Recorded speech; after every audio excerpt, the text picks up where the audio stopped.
the vote of the black community matters intensely, intensely. Look, it make up a significant portion of the American population. Who's going to represent you except folks like me? And we're not going to be able to represent you if you're not showing up. In fact, to vote, it matters. Your voice has to be heard. Lots of close elections the last couple of years, and every vote counts. President Biden there making an appeal to black voters on a Wisconsin radio station as his campaign is fighting to convince members of his own party that he can do the job. Yeah, let's talk about this more and about what the stakes are with Ron Brownstein, our CNN senior political analyst and senior editor for The Atlantic, and Tia Mitchell, Washington correspondent for the Atlanta Journal-Constitution. What did you think hearing the president say that? Who's going to represent you except folks like me? I think it's number one, I think it's smart that the Biden administration is speaking to black voters specifically. They have been throughout the campaign, but they know black voters are the backbone of their coalition. And so it's a good starting point as they try to rebuild from what happened on Thursday. I think their messaging as far as policy right now is not the issue, though. It's about Biden, and not necessarily that his thinking and his understanding of what his voters want from him. I think they're all in alignment. Now it's convincing voters that he can do the job and do the job for 4 years. And that's very different than just convincing them that has the right ideology for the job. Ron, I want to get your thoughts on some new reporting that we just got from Edward Isaac Dovere. Apparently during his meeting with Democratic governors, President Biden, according to 3 sources, told them that he wanted to stop scheduling events after 8 p.m. so he can get more sleep. He complained that he wasn't getting enough sleep. What do you make of this reporting? It really, kind of underlines the problem they have going forward. I mean, the most dangerous thing in politics, political professionals have long said, is to reaffirm or confirm an existing concern of the electorate. And it wasn't as if the debate happened out of nowhere. I mean, for months, years, a significant majority of voters have been saying they're concerned that Biden is too old to do the job effectively. And then over 90 minutes, he really underscored that. He gave them every reason to have those concerns. So we come out of it with 74% in that New York Times Siena poll saying they think he's too old to do the job. 84% of voters under 45, 84% of people who did not vote in 2020, over 80% of third party voters, all voters that he needs if he's going to kind of, deal with the other problem going into the debate, which was that he was trailing. He was the one who needed to improve the trajectory of his campaign, not so much Trump. So when you say something like that, you are essentially acknowledging that you are a somewhat diminished president. And it goes to, I think, the fear of Democrats who are kind of watching this gulf widen between the concern among the political professionals and now this increasing determination of the White House and the campaign to move forward is, what happens if something else happens between now and November? And so I think those kinds of comments really go to the sense of vulnerability and even kind of helplessness that many Democrats feel about their ability to influence a decision that many are worried about.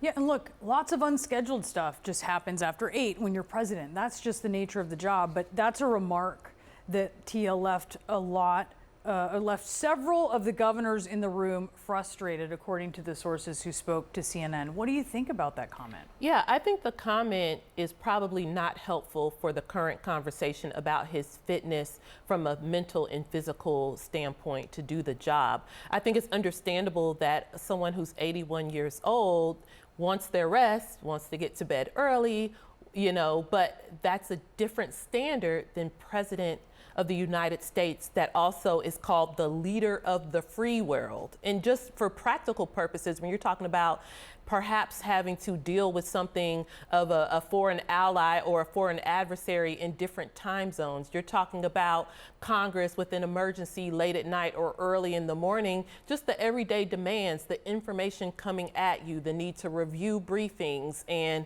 to attend fundraisers and events. This is a job that is very demanding, and it has aged the men who have served in the role. We look at Barack Obama, who was a relatively young president, and the way he looked in 2008, much different than the way he looked in 2016 when he left the job. It does age you. It's a demanding job.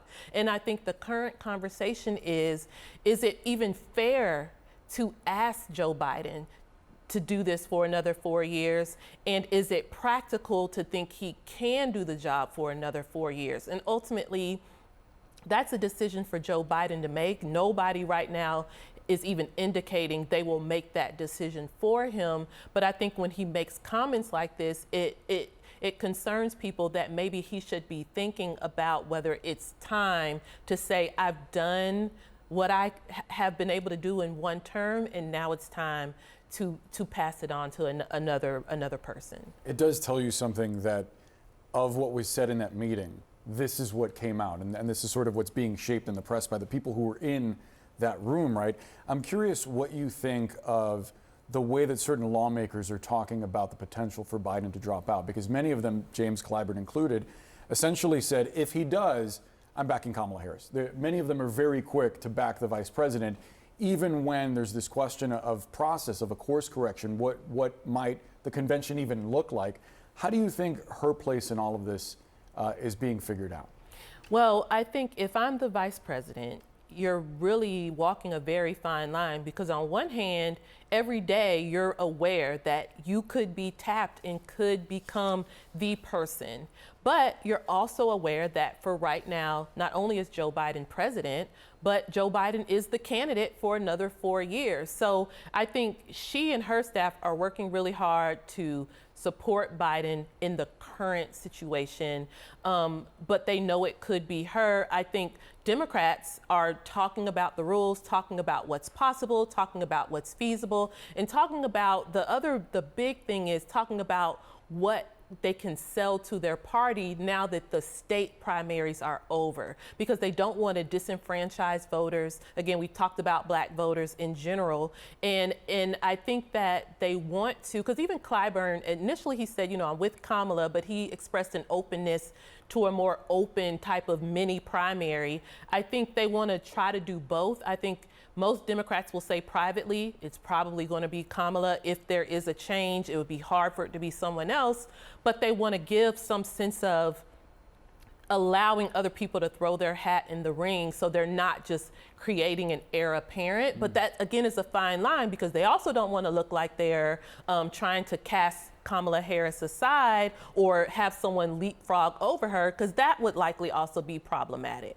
Ron, one of the conditions that our reporting shows Biden said to a confidant would make him consider stepping aside was if polls were tanking, also if donor support was tanking and the interviews were going poorly. But when you talk to pollsters, I wonder what you're hearing, because there's only a few months until the election, less time until people actually start casting ballots. There's a lot of time for polls to move, but there isn't actually that much time for Biden to make a decision. Right. So, when Donald Trump said, I could shoot somebody on Fifth Avenue and not lose any support, he wasn't really only talking about himself. He was talking about the modern era of American politics.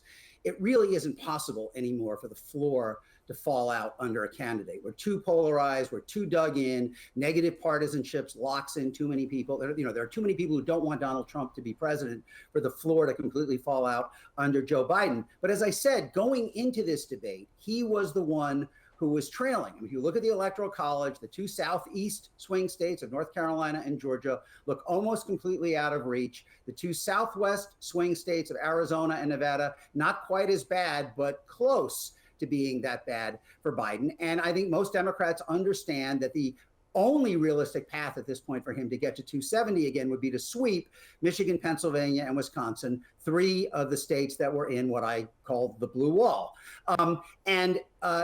I have seen post-debate polling in all three of those states that have Biden down 6 to 7 points. States that in all likelihood, Mariana, he has to sweep. Now, you could say, okay, well, that is kind of an inflated number because we're still in the immediate blast radius of the debate.